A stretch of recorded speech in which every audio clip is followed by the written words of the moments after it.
بسم اللہ الرحمن الرحیم۔ قال فخذ اربعۃ من الطیر فصرهن الیک ثم اجعل علی کل جبل منهن جزءا ثم ادعوهن یاتینک سعیا۔ صدق اللہ العظیم۔ سامعین و حاضرین، آج کا جو ہمارا درس قرآن ہے 5واں سبق ہے۔ آیت کریمہ سورہ بقرہ کی ہم نے تلاوت کی ہے، 260 نمبر ہے۔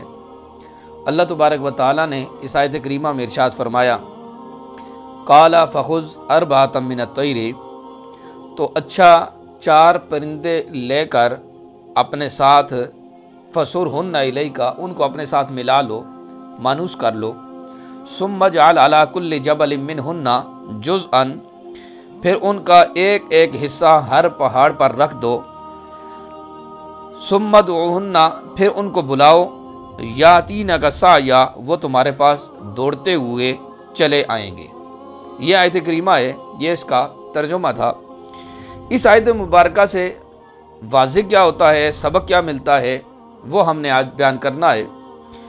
اس آیت مبارکہ میں حضرت ابراہیم خلیل اللہ علیہ السلام کا ایک واقعہ بیان کیا جا رہا ہے۔ حضرت ابراہیم علیہ السلام نے اللہ تبارک و تعالیٰ کی بارگاہ میں عرض کیا کہ آپ مجھے دکھائیے کہ آپ مردہ کو کیسے زندہ کریں گے۔ یعنی اللہ کی بارگاہ میں انہوں نے عرض کیا کہ آپ مجھے دکھائیں کہ آپ مردوں کو کیسے زندہ کریں گے۔ میں اس منظر کو اپنی آنکھ سے دیکھنا چاہتا ہوں تاکہ میرے دل کو قرار اور طمانینت حاصل ہو جائے، سکون حاصل ہو جائے۔ اللہ تبارک و تعالیٰ نے اس کا طریقہ بتایا۔ اللہ پاک نے فرمایا کہ اچھا ایسا کرو کہ 4 پرندے لے لو اور پھر ان 4 پرندوں کو اپنے پاس رکھو، ان کو کھلاؤ پلاؤ، ان کو اپنے ساتھ مانوس کرو، پھر جب وہ تمہارے ساتھ مانوس ہو جائیں پھر ان کو ذبح کرو، پھر ان کا ذبح کر کے ان کا قیمہ بنا کر چند پہاڑوں پر ان کا تھوڑا تھوڑا حصہ کر کے رکھ دو۔ اب انہوں نے ان پرندوں کو اپنے ساتھ ملایا، پھر ان کو ذبح کیا، ان کو قیمہ بنایا، آپس میں سارے قیمے کو مکس کر دیا، پھر اس کو اٹھا کر پہاڑوں پر تھوڑا تھوڑا کر کے اس کو رکھ دیا، پھر ان مرے ہوئے پرندوں کو پکارا۔ اللہ نے فرمایا تھا کہ ان کو پکارو تو وہ دوڑتے ہوئے تمہارے پاس آ جائیں گے۔ تو چنانچہ حضرت ابراہیم علیہ السلام نے اسی طرح کیا۔ جب ان 4 پرندوں کے گوشت کو پہاڑوں پر رکھ دیا، پھر ایک ایک مردے کو، جو مردہ جانور جو ہے اس کو اور پرندے کو اس طرح پکارا، یعنی ان کے نام لے کے پکارا۔ مفسرین نے ان کے نام لکھے ہیں کہ ایک مرغ کہہ کے انہوں نے پکارا، ایک کبوتری، ایک گیدڑ، ایک مور۔ کہا جاتا ہے کہ یہ 4 پرندے تھے جن کو انہوں نے ذبح کیا تھا۔ تو ان سب کے نام لے کر حضرت ابراہیم علیہ السلام نے ان کو پکارا، بلایا، تو وہ زندہ ہو کر دوڑتے ہوئے حضرت ابراہیم علیہ السلام کے پاس آ گئے۔ یہ تو اس واقعے کا لب لباب ہے، جو اس کا پس منظر تھا وہ آپ کے سامنے رکھ دیا۔ اب اس سے ثابت کیا ہوتا ہے؟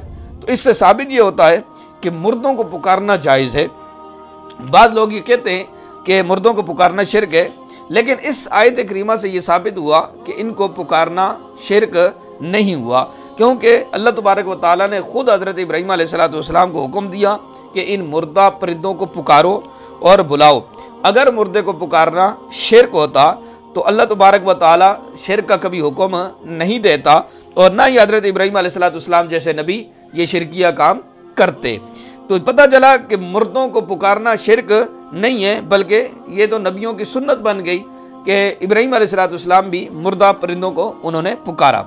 یہی بڑی وجہ ہے کہ بڑے بڑے اس صحابہ اکرام، اولو العزم صحابہ نے حضور علیہ السلام کے اس عالم سے پردہ فرمانے کے بعد آپ کو بار بار مدد کے لیے پکارا، آپ نے ان کی مدد فرمائی۔ اگر وفات کے بعد کسی کو پکارنا شرک ہوتا تو صحابہ اکرام کبھی بھی نہ پکارتے۔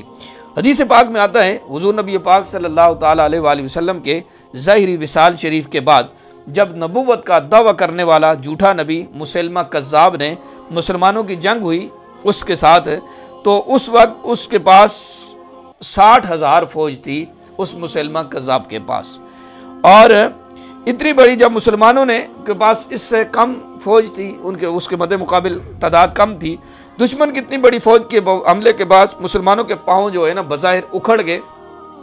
دشمن کی اتنی بڑی فوج تھی تو ظاہر سی بات ہے جو مد مقابل تھے ان کے پاس فوج ہے، مسلمانوں کے پاس کم تھی۔